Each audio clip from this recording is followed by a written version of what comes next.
उड़ीसा में ट्रेन त्रासदी के बाद यहां पर आज तक पूरा देश जो है वो सदमे में है।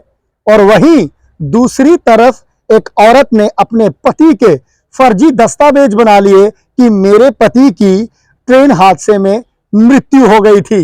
नमस्कार, आप देख रहे हैं एनईएस डिजिटल टीवी और मैं नरेश चौधरी आपका हार्दिक स्वागत करता हूं।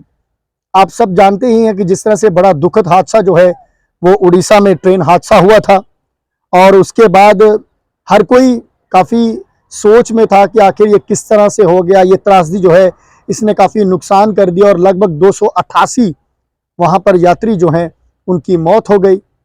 और सभी ने, बड़े बड़े पॉलिटिशियंस ने, सब ने जो है बड़ा दुख व्यक्त किया कि ऐसा जो है वो बड़ा गलत हुआ है।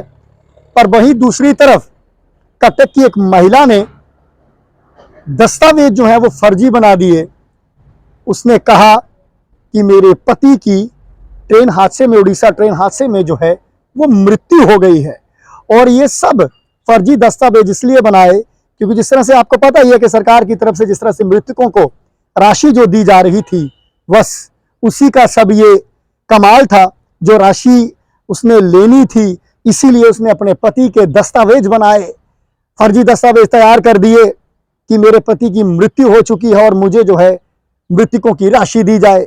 वहीं दूसरी तरफ जो पति था वो लगातार इतनी बात कह रहा था कि ऐसा मत कर, ऐसा मत कर, पर पत्नी के ऊपर पैसों का भूत जो सवार था, आखिरकार वो पकड़ी गई कि जिस तरह से उसने फर्जी दस्तावेज बनाए थे। पूरी कहानी आपको बताता हूं कि किस तरह से उसने ये सब खेल जो है वो रचने की कोशिश की। ये कटक जिले की एक महिला ने उड़ीसा ट्रेन त्रासदी में पीड़ितों के लिए घोषित पूरे भुगतान का दावा करने के लिए फर्जी दस्तावेज पेश करके अपने जीवित पति को ही मृत्यु करने की कोशिश की। मामला तब सामने आया जब महिला के पति विजय दत्त ने खुद ही इस संबंध में मनीवांडा थाने में लिखित शिकायत दर्ज कर दी।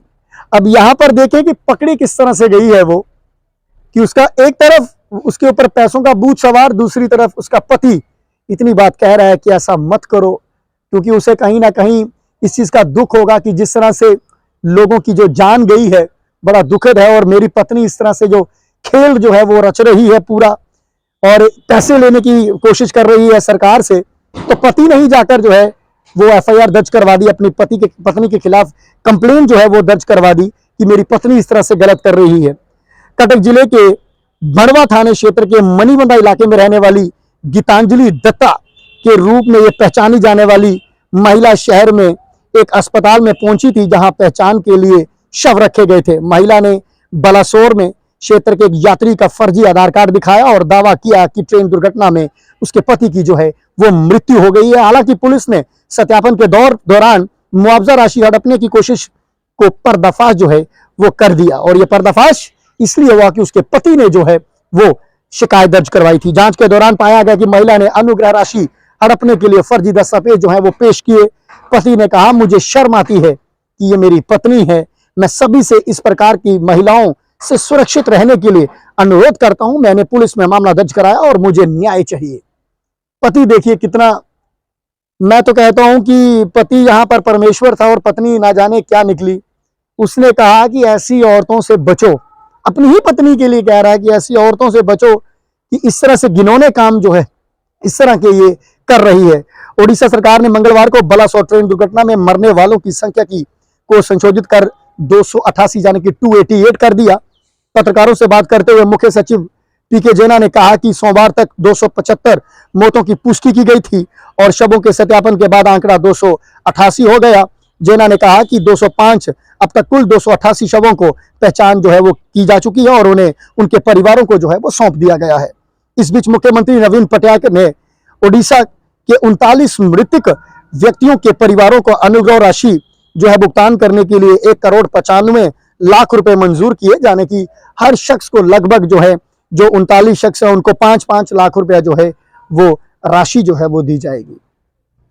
अब सबसे बड़ी चीज ये देखने वाली है कि ये राशि लेना कौन चाहता है, क्योंकि कोई भी इस तरह से नहीं कहेगा कि हमारे घर का कोई शख्स जो है वो इस तरह चले जाए और हमें ये पैसे चाहिए, हमें ये राशि चाहिए। पर चलिए, सरकारें मदद करती है जो जिनको जो जो जख्मी हो जाते हैं उनकी भी मदद होती है, जिनकी मृत्यु हो जाती है सरकार अपनी तरफ से देती है राशि। पर ये पत्नी जो जिसका नाम जो है वो गीतांजलि दत्ता, ये ऐसी निकली कि इसने अपने पति का ही दस्तावेज बनवाना शुरू कर दिया कि मेरा पति इस दुनिया में नहीं है। यहां एक तरफ पत्नियां अपने सुहाग के लिए लंबी आयु की कामना करती हैं, वहीं ऐसी गीतांजलि एक पत्नी भी है जो अपने पति की मृतक राशि जो है वो ओडिशा ट्रेन हादसे में लेना चाहती थी। आखिरकार पकड़ी गई और पुलिस ने जो है वो इसके ऊपर कार्रवाई करना शुरू कर दी है। फिलहाल बने रहे हमारे साथ नई अपडेट के लिए, देखते रहें NES विजुअल टीवी। जय हिंद, जय भारत, जय जम्मू।